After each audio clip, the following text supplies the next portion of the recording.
Welcome viewers, Dr. JWAU to Australia, third world decline, why every decision began with the price. Have you ever realised that you stopped asking, do we need it? And started asking, can we afford it? Nobody noticed the question changing, it simply appeared everywhere. At the supermarket, at the chemist, at the petrol station, at the school office, at the dinner table. The shopping trolley still rolled down the same aisles, it simply stopped at different shelves. The children's shoes lasted one more term. The old refrigerator hummed a little louder. The cracked window waited another winter. The mechanic's phone number stayed on the fridge. The call was postponed again and again and again.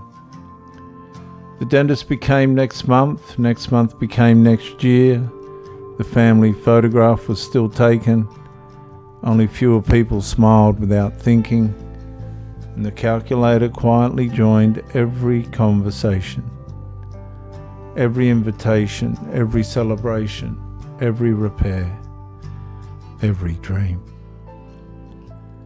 Nobody argued with the numbers, they simply obeyed them. Friends still suggested catching up. The first thought wasn't excitement, it was the cost of fuel, the price of lunch, the parking fee, the coffee. Ordinary decisions slowly became financial negotiations. Children, they noticed before adults admitted it. They stopped asking for extras. Parents noticed. Grandparents remembered a different Australia. Yep, Australia was different. And no law declared that life should become this calculated. No ceremony announced the change. Yet every receipt quietly carried another lesson. In this fixed